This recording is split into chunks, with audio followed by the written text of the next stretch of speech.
Welcome back. I am here with fansided.com luminary, gentleman and genius, Josh Hill. That's right. Hello, everybody. Says hello. Everybody says hello to Josh. Julie says, hello, Josh, and then 4 hand waves. Ooh, hello. 2 times 2. Yeah. Okay, we are here to do A Song of Dan and Josh. I mean, frankly, this week I kind of want to keep talking about the trailer, but we're going to do this anyway. Yeah.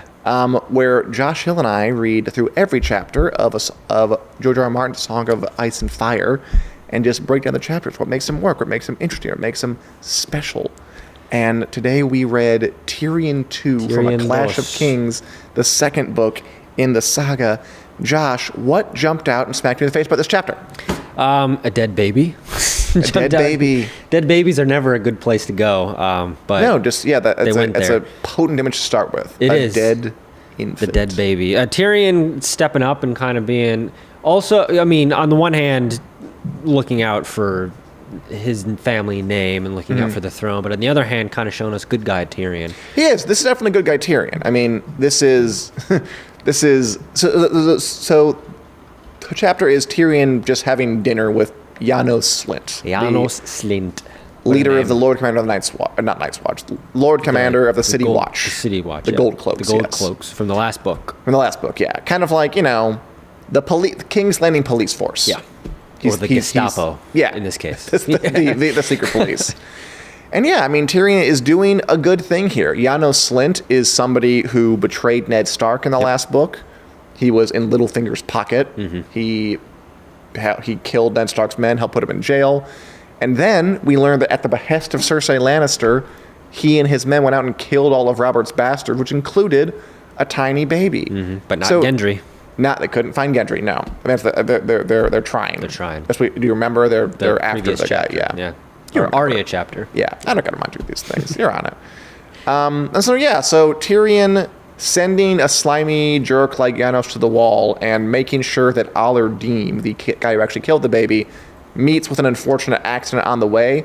Tyrion is getting rid of corrupt people and killing baby killers. He is.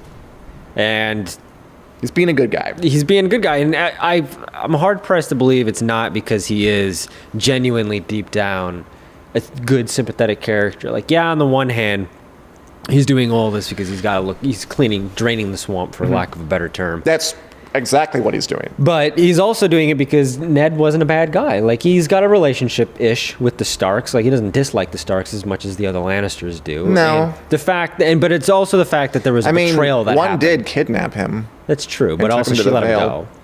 She did. I mean, after he finagled his way out of it. That's true, but it wasn't like a Theon situation where it's... He seems to like Sansa. He offered his sympathies to her.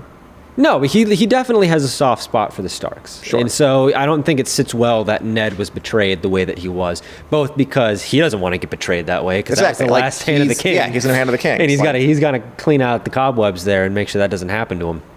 But on the other hand, it's also, to have something like that happen to Ned, who's like one of the good ones, who is out there kind of fighting the good fight, that's not something I don't think Tyrion stands for.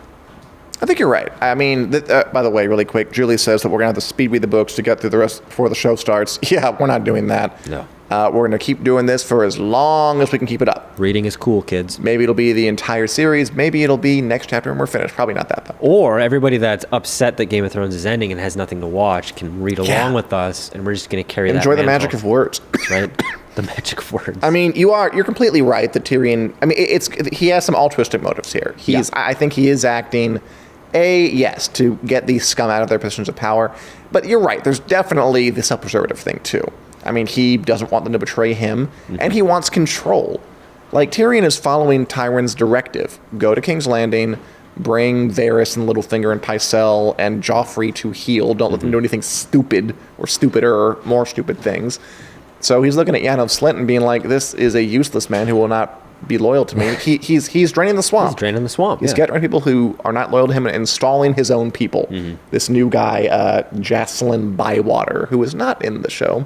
Do you recall what happens in the show with this stuff? No, I don't remember, because I was trying to recall who Jacelyn Bywater was. He's not on the show. Well, there we go. Dead end. On the show, I mean, this happens on the show. He has dinner with Janos Slynt, and he has Janos like taken in the dead of night and just put on a boat and just shipped off. Oops. Which is great because he doesn't want it to give him time to like go running to Littlefinger or Cersei and complain. Yeah. And he gets them sopping drunk, which is great. Another good strategy, so he can't think his way out of it. Mm-hmm. But in the show, instead of bringing on Jocelyn Bywater, who was just like a rule follower Janos doesn't like, he puts Bronn in charge. Bronn. Why would they switch that for the show, do you think? Because Bronn's awesome. Yeah, pretty much. Bronn's a badass, awesome. and I'd much rather see Bronn than Jocelyn Bywater. You don't know that. The consolidation of characters. What if they gotten Jeremy Irons played Jocelyn Bywater? Well, then we're talking a different ball game here. different scenario here, but it's the consolidation of the characters. Like, there's so much here in the books. Like, we have to at some point, cut some things out. Yeah, which is clear from us being this far into the second book and everything we read in the first book. There's plenty of stuff that they cut out. I mean, and we're still at a point where it's pretty faithful. Like, this scene is it's pretty much in the show, and pretty much exactly as it is here. But you're trimming the fat. Like, there's no need for you. If you have an existing character like Bronn, you can just insert where Bywater was. I mean, I think Martin would say something like it wouldn't make sense because Bronn is a lowborn scum, and you need somebody a little higher up. What's that? This is also his baby, so if they change anything.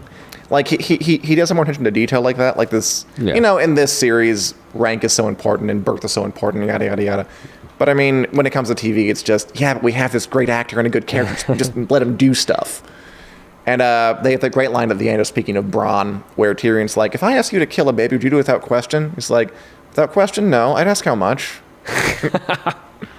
Zing. Which is also in the show. Yeah. Because why would you change? That's a great line. It's a Bronn line, too. It's a totally such a Bronn line. Absolutely is. Other changes. There are quite a few changes, like small changes. We're starting to see like the ripples start to happen. Yeah.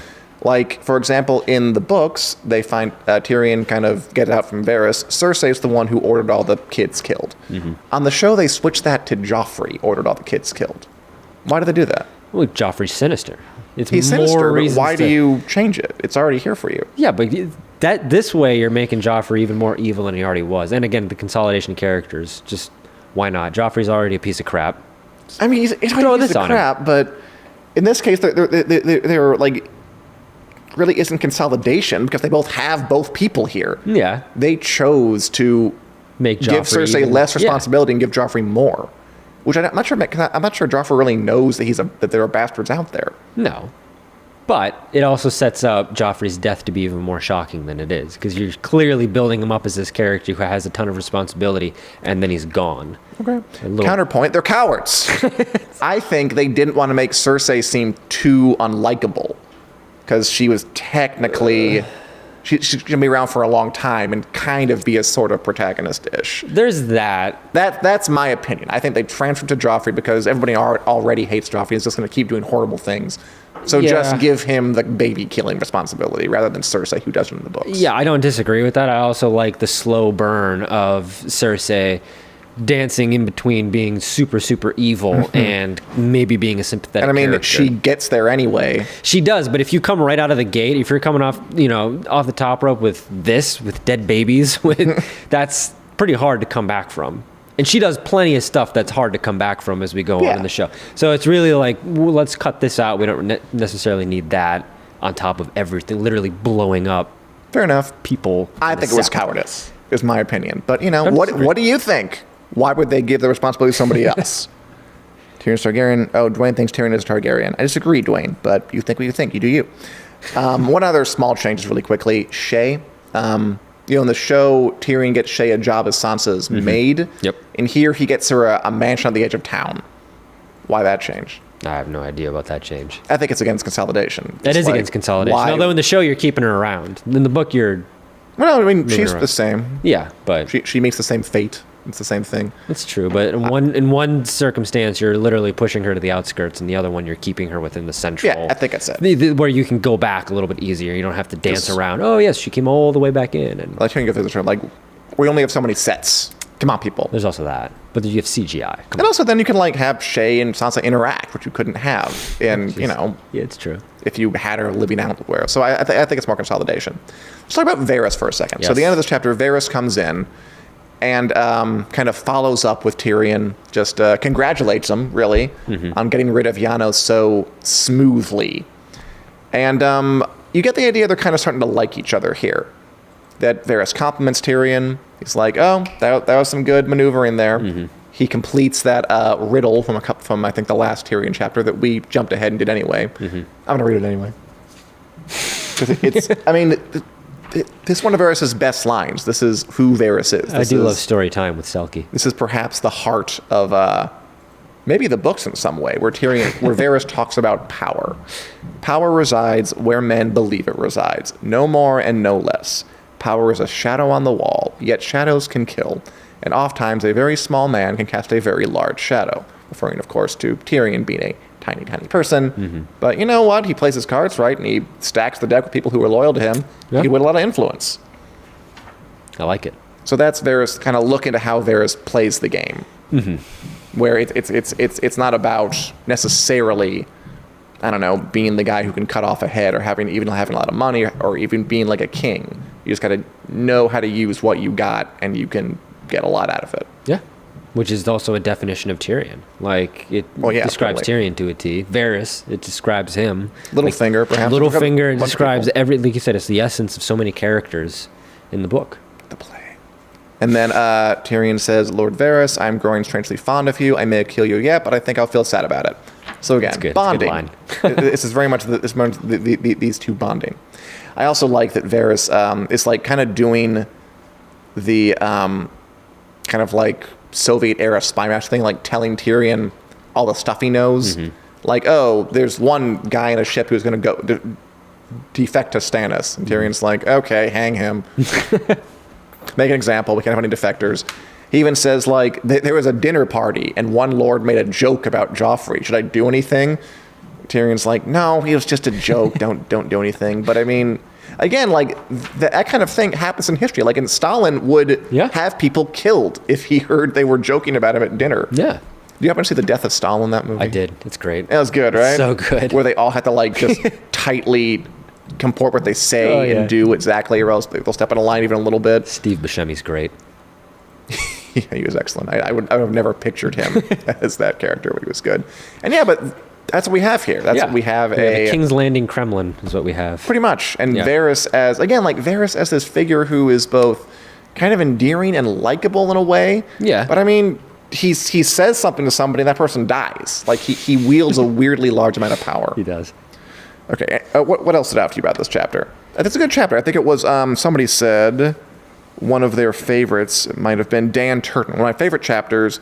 They converted well into the show. Amazing writing. It did. I mean, we really got more into the essence of Tyrion. We got this relationship, this budding friendship, this weird buddy cop relationship that he has with Varys. Yeah. And it's kind of schemers in a pod. Yeah, two schemers. But again, it's like he's like the good schemer. Of course, Littlefinger's like the bad kind of schemer. Yeah, you got the good. You got a yin and a yang, and it's this kind of like a really cool relationship that they have on the show, and it's a cool relationship in the books. And we're setting the table too for things that are going to happen. We're like, Tyrion's kind of cleaning house a little bit. Right.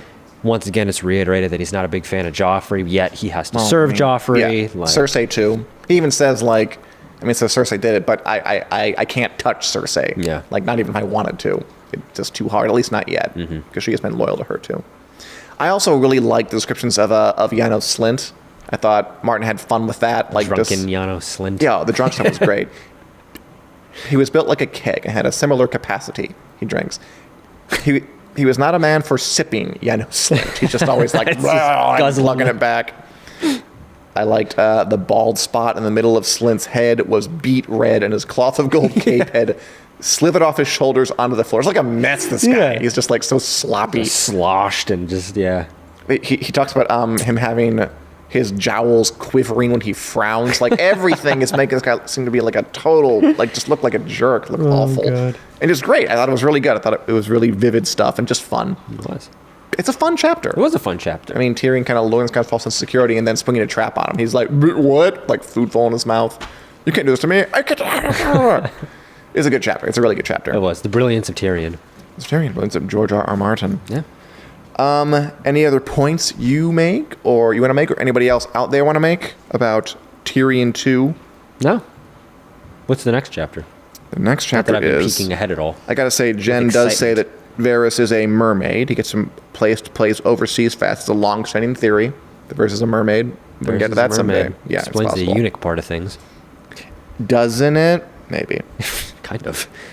The next chapter is Arya 3. Lots of Arya chapters in this one, or at least they're coming at a fast clip. We're still on like the first chapter, most of other people, but Arya, we're going ahead with that. There we go. Arya. 3. Give me more Arya. Give me more. All right. All right, everybody. Thanks for watching. We will be back next week. Okay, I'm going to read one last question. If someone asked a question, we should answer it. Do you think this is Jen Casey. Do you think Euron will wake up with the head of the Golden Company dead and fleet gone? I think it's season 8. Yeah. Yes. Yes, I'm going to say yes. A hard yes to that one. It's a hard yes. I saw what happened. I saw what went down there. He's now waking up to something pretty. We have access. All right. Well, thanks for watching, everybody. And we are going to be back next week, next Wednesday, 4 p.m. with more Game of Thrones news, special Best Fight discussion, and more of A Song of Dan and Josh. Thank you for watching, and have a pleasant afternoon.